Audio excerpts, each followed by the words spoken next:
Hello, my name is Jeff Mack, and today I'm going to talk about some aspects of cancellation.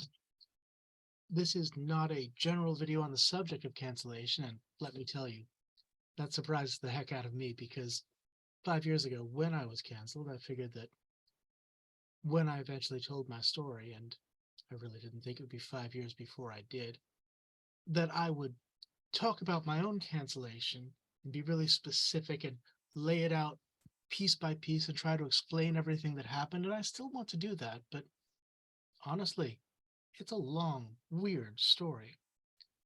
And there's a lot of things that I find a lot more pressing.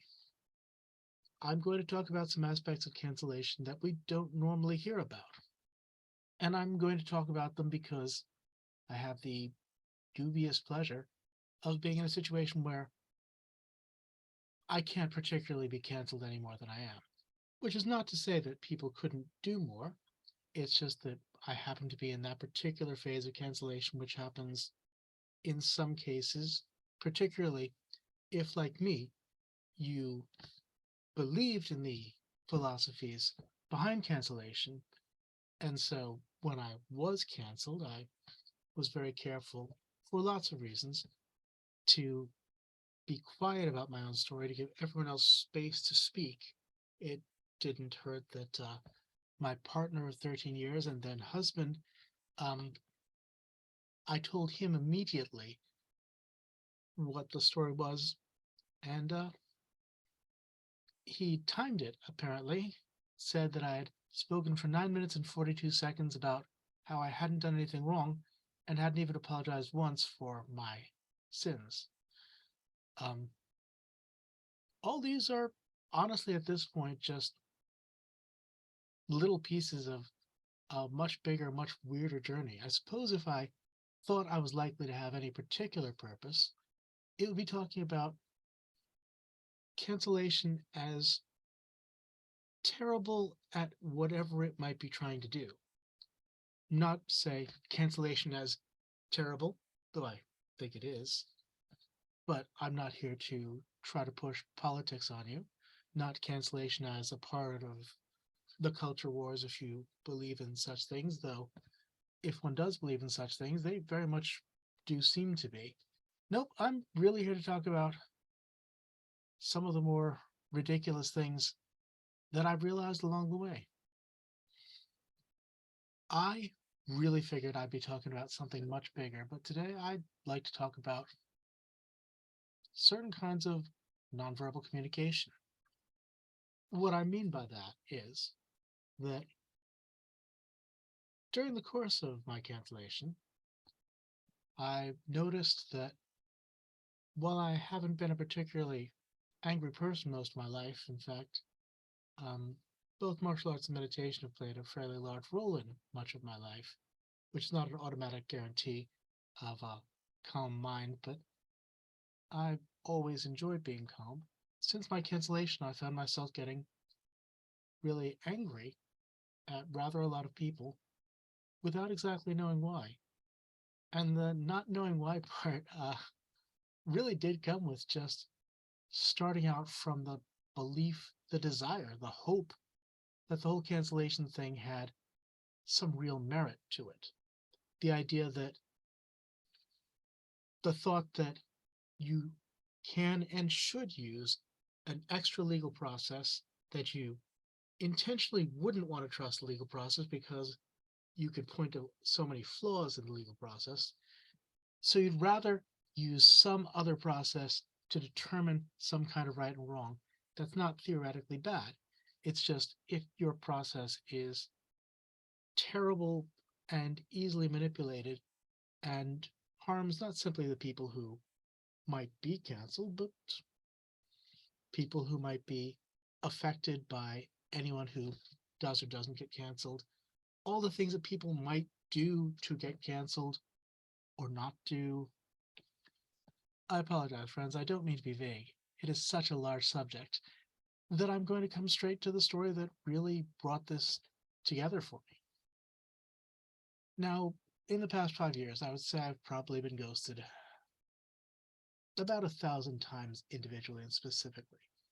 I happen to have previously run quite large events. I still run a number of events, but at that time, it was an intensely personal process. There were conventions I actually really wanted to meet as many of my attendees as possible. I talked to a lot of people. Well, recently, I was having a particularly good day. I'd done some writing I liked. I'd gotten a bit of creative work done, and I just thought I would reach out to an old friend, someone I've known for and been friends with for 20 years. And I texted this person, and the person didn't text me back. And that could happen any number of ways. I won't even begin to go into all the ways that one could um, think someone else is ghosting them, but really that person just isn't checking their phone. That person doesn't recognize the number. That person's driving. They have a new number, whatever it might be. Usually, before getting quite angry with people, um, I have established that I had the right number and, well, rather than divert, let me get specifically to this one story because I feel like this one story really brought a lot of things together for me, and I'm hoping that in sharing it, I can bring some of these ideas together for you. So the person left their read receipts on and apparently kept doing so. Um, so I happened to be reading and watching as this person was reading everything I was saying and not responding to me. And I have known this person. It is 2023 when I say this. I believe I met this person in 2001. We were members of the same organization. I happen to have given this person a bunch of free vendor spaces as courtesy to a fellow member of the organization. Um, I don't necessarily figure that I deserve a whole bunch of special treatment for that, but it happens that we were members of the same group, and I happen to have done a couple of favors for this person. He's done some favors for me. We hung out. We used to hang out between once or twice a week, usually with that organization, and see each other at other social functions. And in short, just someone I knew. Now, is someone allowed to ghost you? Sure. Is someone allowed to not talk to you for several years, but not particularly mention the couple times they've seen you or encountered you online that they're not talking to anymore, that you're not friends? Well, people do generally have that right. They don't choose to block you on Facebook, say. Um, Again, they're right. None of these things make someone a bad person. The challenge is that without going into this particular dialogue, in the dialogue, I eventually made it clear that if he was reading it but not responding to me, that we were not particularly friendly. And the only reason I could think that he would be reading all of my messages, seeing it, and not saying a thing was that he believed my cancellation. And for the first time in a long time, it really hit me what that means because it's been so long that I've watched lots of people believe the cancellation.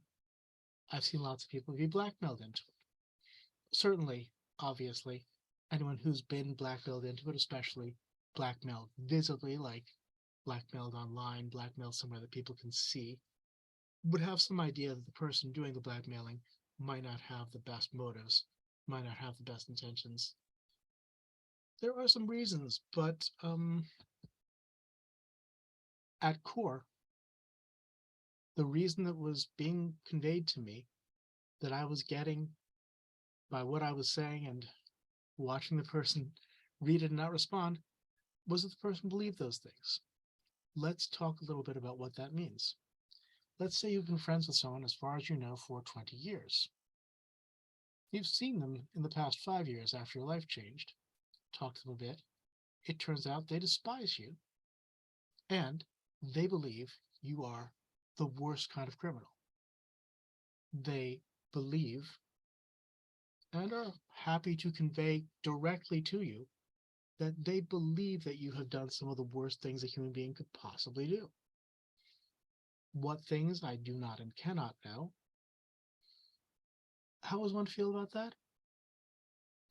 Well, actually, fury is a perfectly understandable thing to feel. In fact, while I do value calm, there is some extent to which someone deserves fury, deserves anger, deserves disapproval, deserves negative reinforcement. And in fact, in this case, I mentioned to the person that while it's not particularly a priority, it is certainly my hope and my goal that at some point this person will experience a similar level of discomfort because I don't want people abusing me in that fashion. Now, had the story been all my conjecture, what I interpreted by reading, I would be bringing you a story that would be very one-sided. You'd have only my word, not even the actual texts themselves for it. But a mutual friend, member of the organization, approached me about it. And when this person first approached me, I felt extremely guilty. I felt really bad because I didn't understand why I'd been so angry, why I had essentially told this person that it was my intention to give them the same level of negative reinforcement they'd given me. And then I had a bit of a conversation later because I continued to get angry with this person and I continued to message this person a bit. I've not said anything I'm particularly ashamed of. It's just private enough that I don't figure I'll share it unless this person chooses to. Um,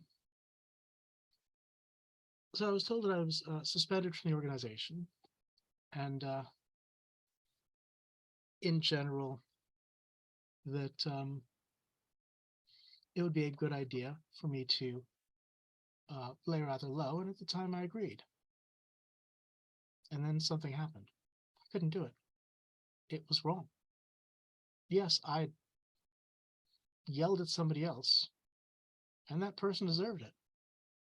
That person acted in a way that is incredibly hurtful.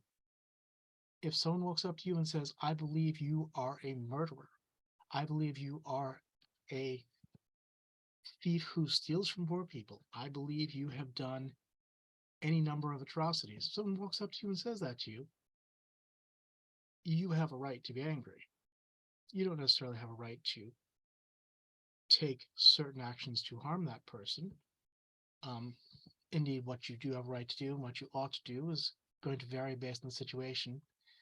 But if you take a canceled person and you ghost that canceled person, and you ghost that canceled person because you believe they are guilty of that thing, then you can expect that canceled person to treat you as someone who has just walked up and said to their face that they are essentially a monster. I finished this up with a brief thought, which is that I did speak to this person a little bit again, and I said, look, I'm not the uh, person at whom I'm angry, but the intermediary person. And I said, look, I just really need to know, what is it that I did? What did I do? What is it that this person is angry about? And this person said to me, I don't know. Just something from that time happened, and this person hates you. And I'm like, wait, you are questioning our friendship. You are saying, because this person mentioned that I hurt them, um, I did not intend to hurt her, but this person mentioned that I hurt them when I posted about it publicly. Said, you are mad at me for hurting our friendship. I didn't say this in full. Some of this is thought that is coming out now, so I don't mean to suggest this person hasn't responded to these things. I said this in part, and I felt the rest, and I'll just say it to you now. So I have done nothing that you know of. You don't know what I could have done to this person. you have no idea, and it doesn't matter to you. It doesn't matter what I've done to this person, what this person believes about me. It is simply that I've said mean things to this person and I should be suspended. But this person has already done a far meaner thing to me. I wouldn't ask the organization to suspend them. This person's been active and I've not. I'm not angry at the organization, but I'm not repentant. And I'll say this. This is one of the many ways that cancellation is just not a good idea. If I was guilty of all the terrible things I've done, this would not spur me to do fewer terrible things. It would spur me to do more of them. If I was innocent of the terrible things I've said to have done, and I am, it would still spur me to do terrible things, not because I want to be a terrible person, but because I'm under this fairly constant attack. You've heard a sort of passive version, the ghosting version. Other forms of attack are not so quiet or passive. So it's a weird thought that you're taking something where there isn't evidence, and in this case, there's been 5 years, not a legal claim, and people can't even generally point to what they feel I've done, just they can point to, oh, there's all these anonymous claims on the internet that you've done all these horrible things, and if even 10% are true, you're terrible.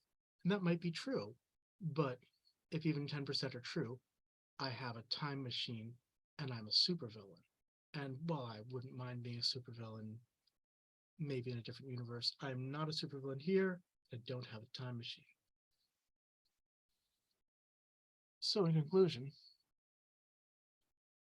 the next time you treat a canceled person as if that canceled person deserves to be shunned for the things that they've done, which is an understandable way to treat someone, bear in mind that you have basically said that they have done things that are horrible. And those are fighting words, if not technical fighting words, as in one would have the right to strike you for saying them, and I'm not saying that one does or should. Should anyone quote that, please do not quote it without full context, obviously, or it would lose its meaning.